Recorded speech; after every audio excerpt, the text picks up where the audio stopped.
पे ढूंढे, कुछ सुराग नहीं चला बेटी। रोइए मत, आप सब्र रखिए। जब ये हादसा हुआ तब आप लोग कहाँ पे थे? हम इधर ही बैठे थे तख्ता जला के। दोस्तों, हम लोग इस वक्त मौजूद हैं थाना चांदा के अंतर्गत आने वाला गांव सुनावा मलियान में। अभी सुल्तानपुर ज़िले में एक घटना हुई थी जहां पर एक 9वीं छात्रा को उसी के घर में घुसकर एक लड़का, इसका विनीत नाम था, उसके द्वारा हत्या कर दी जाती है। आज हम लोग पहुंचे हुए हैं यहाँ पर चांदा थाने के अंतर्गत। यहाँ पर एक 15 साल की नाबालिग बच्ची के साथ कुछ ऐसी घटना हुई है जिसके बाद आप कैमरे के फ्रेम में देख सकते हैं माँ बाप हैं जो दर दर भटक रहे हैं। 29 तारीख की दोपहर को वो बच्ची जाती है नहाने के लिए। उसके बाद पीछे से कोई आवाज़ लगाता है, वो दीवार कूद कर जाती है पीछे। तब से वो बच्ची लापता है। उस दिन से लोग घूम रहे हैं, टहल रहे हैं, ढूंढ रहे हैं, दर दर भटक रहे हैं कि इनकी बेटी कहाँ गई, इनकी बेटी कहाँ गई। 15 साल की वो नाबालिग बच्ची जिसका नाम साक्षी है, ये उसके माता पिता हैं। क्या नाम है मैम आपका? शिखा माली। शिखा माली। क्या हुआ था उस दिन?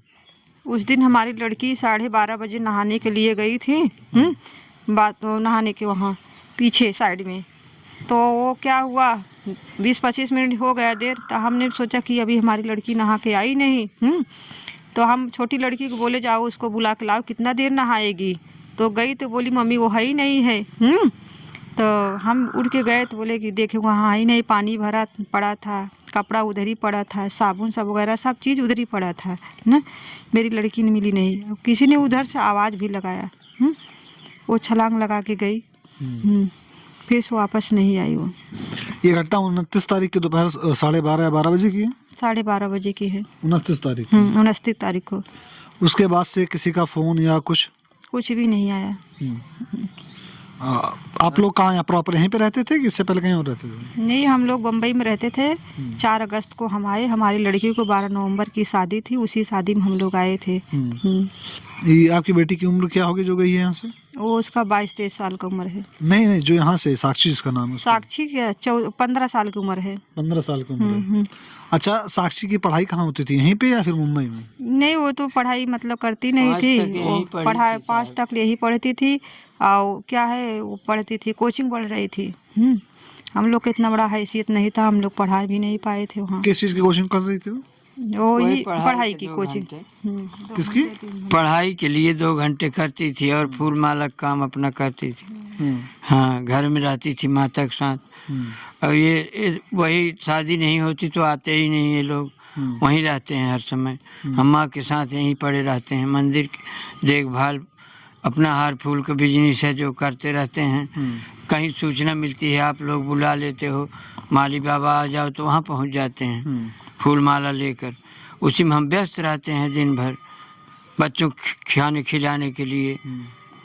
अच्छा, उस दिन आप यहाँ पे मौजूद थे? नहीं, हम गए थे यहाँ, कमलेश की माता जी ख़त्म हुई थी बगल में, वहाँ गए थे घाट पे। तो वहाँ से जला के लोग आ रहे थे, फिर वैसे चले आए। तब तक सूचना ये लोग फ़ोन किए कि हमारी पत्नी शिखा और बेटी फ़ोन किए कि जल्दी आओ, साक्षी लापता है। नहाने के लिए गई थी जहाँ, वहाँ पानी छोड़ करके किसी ने आवाज़ लगाई, पीछे गई, उसके बाद आई नहीं। ये 29 तारीख 12/2025 की वारदात है। हाँ दोस्तों, आइए मैम, सर आप भी आइए। क्या करके हमने थाने में तहरीर लिखाई, तो उसके बाद कंप्यूटराइज करके हमारा FIR दर्ज किया गया। उसी की शिनाख्त पे दौड़ धूप कर रही है पुलिस। दोस्तों देखिए, ये वही जगह है जहाँ पर वो 15 साल की नाबालिग बच्ची नहाने के लिए आती है। ये वही जगह है चाचा? हाँ, ये पानी का डिब्बा सब भरा पड़ा था। पानी का डिब्बा ऐसे भरा पड़ा था, कपड़ा पड़ा था। यहाँ बस इसी तरह यहाँ से चढ़ करके ऊपर की आवाज़ सुन के गई, फिर से वापस नहीं आई। ये घटना भैया 29 का है, 12:30 बजे सूचना पाने के बाद हम पहुँचे और गए इधर रामगंज, चांदा, ढाकुआ, हर जगह जा कर के ढूंढा आपने? स्टेशन पे ढूंढे, कुछ सुराग नहीं चला बेटी। रोइए मत, आप सब्र रखिए, ईश्वर आपके साथ है, पुलिस प्रशासन आपके साथ है, बच्ची आपको बच्ची आपको मिलेगी। बुरा हाल हो रहा है मेरी माँ का। हाँ, 3 दिन से रो रही है, आज चौथा दिन है साहब। कौन, साक्षी की दादी? हाँ, उसकी सेवा वो करती थी। 95 वर्ष की बूढ़ी माँ है। दोस्तों आप देख सकते हैं ये वही जगह है जहाँ से साक्षी जहाँ नहाने के लिए आती है, जिसके बाद जो इनके घर वाले बता रहे हैं कि कोई आवाज़ देता है, आवाज़ देने के बाद वो दीवार फांद कर उस साइड जाती है, उसके बाद से वो लापता है। इसकी हाइट तकरीबन 5 फुट 6 इंच या 7 इंच मेरी हाइट है, तकरीबन 6 फुट के ऊपर इसकी हाइट है। अच्छा चाचा, इससे पहले भी वो कोई आवाज़ देता था या कोई काम पड़ता, दीवार फांद के चली जाती थी। हाँ, वो ठाकुर के यहाँ काम वगैरह करना होता, बुला लेते, साक्षी बेटा आ जाओ, तो चली जाती थी। पीछे उस दिन ठाकुर के घर कोई था नहीं, इसलिए यह धोखा हुई। अगर कोई होता तो ऐसा हो नहीं पाता। कोई मौके पे थे नहीं, सब गए हुए थे कहीं। अच्छा, किसी के ऊपर कोई शक या किसी से कोई पुरानी? रात में 11:30 बजे हम लोग बैठे थे अलाव जला करके, सोमवार की रात में 29 तारीख को ही कोई आकर के मेरी बातें सुन रहा था और हम लोग वहीं बैठ के ताप रहे थे अलाव, बच्चे लेकर के। वो इसको समझा रहे थे कि क्रोध नहीं करना चाहिए, कुछ दुख आए संसार में तो रोना बिलखना बहुत अच्छा नहीं। इसको उल्टा समझा रहे थे कि माँ है, माँ ज़्यादा तड़प रही है, तड़प रही है, मेरी माँ तड़प रही। ये लोग कुछ खा पी नहीं रहे थे, ये सारी दिक्कतें आ गई, फिर बीमारी बढ़ गई माँ की, उसी में तकलीफ हो गई। अच्छा, किसी से किसी तरह कोई दुश्मनी या किसी के ऊपर शक है आपको? नहीं, सब परिवार की तरह हम सबको जानते हैं, मानते हैं, हम किसी से कोई दुश्मनी नहीं रखते। अंतःकरण की बात है। हम यहाँ उठे, स्नान ध्यान किए, पूजा पाठ, फिर चले गए मंदिर।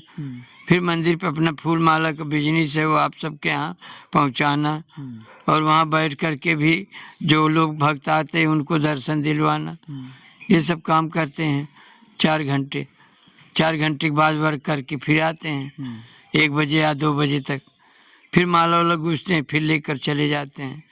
यही पर दिन की दिनचर्या है, उसमें कुछ कहना है नहीं। क्षेत्र की सभी भैया बाबू जान रहे हैं ना। मतलब किसी के ऊपर आपको शक नहीं है? नहीं, हम किसी से कोई उस दिन आप दिन में मौजूद भी नहीं थे यहाँ पर? नहीं, मौजूद नहीं थे। आइए उनकी माता जी से बात करते हैं, जानने की कोशिश करते हैं जब ये घटना हुई या फिर जब ये हादसा हुआ तब वो कहाँ थी? मैम, जब ये हादसा हुआ तब आप लोग कहाँ पे थे? हम इधर ही बैठे थे तख्ता जला के। तो मेरी लड़की गई थी नहाने के लिए। वहाँ गए थे, 20-25 मिनट हो गया, तो मैं बोली अभी तक आई नहीं साक्षी, क्या इतना देर नहा रही है? तो काव्या को मैं बोली जाकर उसको बुलाओ, कितना देर नहाएगी छोटी बेटी को? हाँ, ये छोटी वाली को। तो गई बुलाने के लिए, तो बोल रही मम्मी वो है ही नहीं है। हमके बाथरूम में देखो, बाथरूम में बैठी होगी। बोली सिटकिनी खोली तो मम्मी बाथरूम में भी नहीं है, बाथरूम तो सारा बंद है। तभी मैं उठ के भाग के गई, मैं बोली कहाँ गई? तो राखी को मैं बुलाई कि जाके देख, चाची के यहाँ गई होगी, ठाकुर के यहाँ। वो राखी बोली मम्मी वो लोग है ही नहीं, उनके घर में ताला बंद है। ये कहाँ गई? मैं मैक्सी पहनी थी, फटाक से मैं मैक्सी उतारी, साड़ी पहन कर रोड पे गई, फ़ोन लगाई। ये लड़का तुरंत गया खाना खाने के लिए, बोला जा रही हूँ दीदी खाना खाने के लिए, मैं जाओ घर पे। तो मैं उधर गई रोड पे, बुलाया इसको, फ़ोन लगाया, मैं बोला भोला मेरी लड़की पता नहीं कहाँ चली गई, मिल नहीं रही है। तुरंत दोनों निकल गए रोड पे, उधर स्टेशन पे, रामगंज वगैरह हर जगह ढूंढे, कहीं भी नहीं मिली मेरी लड़की। अच्छा, आपकी बेटी फ़ोन यूज़ करती थी? नहीं, फ़ोन ऑन नहीं यूज करते थे। कभी कोई बात आप लोगों से कोई शेयर बात की हो कि ये है, या किसी भी टॉपिक से रिलेटेड कोई बात शेयर की? नहीं, कभी भी नहीं शेयर करती थी, कोई भी बात नहीं करती थी वो। कितने बेटे और बेटियां हैं आपके? हमारे 4 लड़की हैं, 2 लड़के हैं। कितने लोग यहाँ साथ में रहते थे? अभी हम 4 लड़की और मेरा ये आदमी और सास मेरी, बस यही लोग इतनी हैं। 6 लोग रहते। अच्छा, उसकी जो बहन है, जिनका जो मतलब उससे बड़ी जो बहन है, 3रे नंबर की ना थी बेटी आपकी? हाँ, 3रे नंबर की थी। और कभी अपनी बहन से कोई बात शेयर की है, कुछ बताया? कुछ भी नहीं शेयर करती थी वो यहाँ पे। अब अपनी बेटी को बुलाइए, वो जिनके साथ वो रहती थी, क्या नाम है उनका? जूही नहीं, जो यहाँ पे अभी मौजूद थी, क्या नाम है? राखी गई है वो दादी को लेने के लिए। माँ को वहाँ से ला रही, भाई के घर से लेके आ रही हैं। वो थोड़ा सिलो चल पाती हैं, बहुत आराम से लेके चलना पड़ता है। ठीक। हाँ,